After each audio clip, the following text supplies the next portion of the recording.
friends, I have another great book to share with you today. It's called The Fungus That Ate My School, and it's by author Doris. I don't know what that means, but we're going to find out. We told Mr. Harrison our science experiments were getting out of control. He didn't believe us until it ate our school. Oh no. It started before spring vacation. Our class was studying fungus, and we were growing fungus in jars. Are you sure experiments will be all right while we're not here? We asked Mr. Harrison. Don't worry, he told us.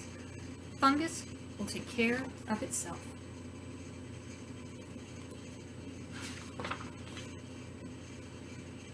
It was raining during the whole vacation. Our first day back to school, Mrs. Moreover, the principal, opened the front door early. Come on, let's go. Let's get out of the rain, children.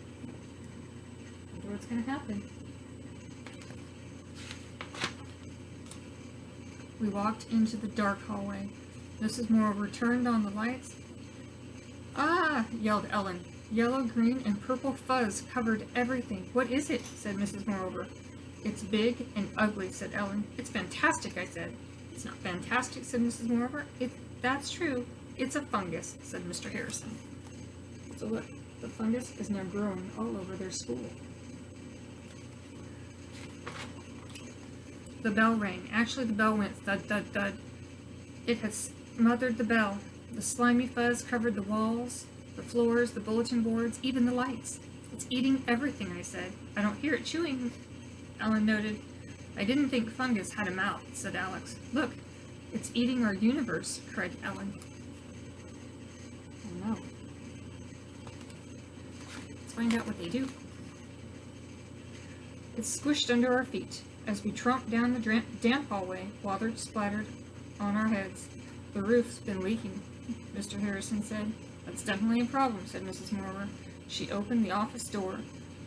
It has taken over my office, said Mrs. Moreover. Oh no. We ventured through the dark halls. Mr. Page, the librarian, looked into the library. Oh no, said Mr. Page. He fainted.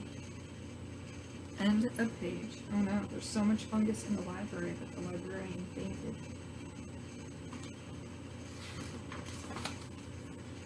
Mr. Harrison led us into our classroom. It ain't my notebook, called Alex. It ain't my homework, cried Ellen. Just as I thought, said Miss Moreover, when she saw the jars of fungus that we'd left growing. It must be one of your class experiments. It doesn't look like mine, I said. We need an expert opinion, said Mr. Harrison, and I know just who to call. Oh, there must be a fungus expert.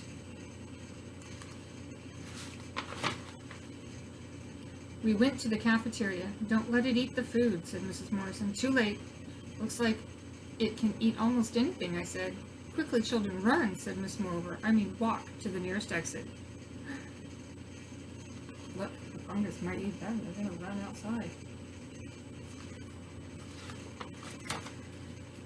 A car pulled up. Professor Macadamia is here, Mr. Harrison said. She knows fungus.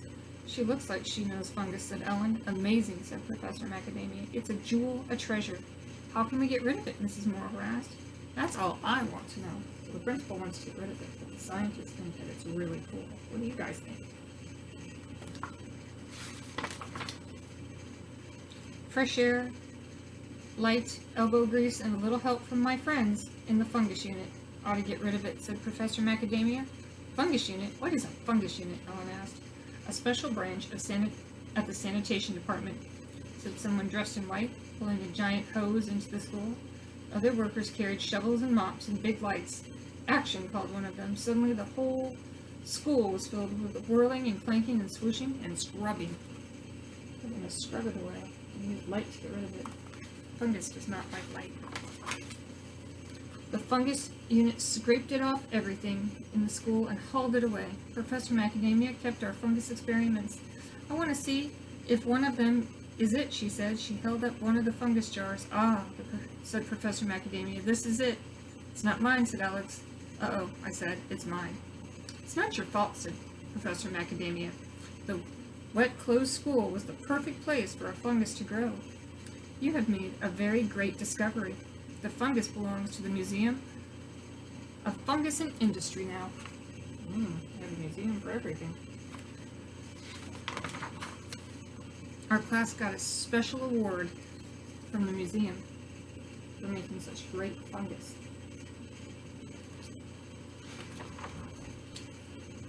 Congratulations, class, Mrs. Moreover said. However, Mr. Harrison, I think you've learned enough about fungus for now.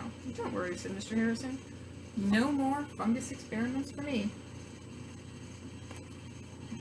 What are you going to experiment about now? Until next year. Oh no. That was a funny story, wasn't it, friends? Could you imagine if fungus took over our whole school? That would be kind of crazy, wouldn't it? I hope you enjoyed the story today.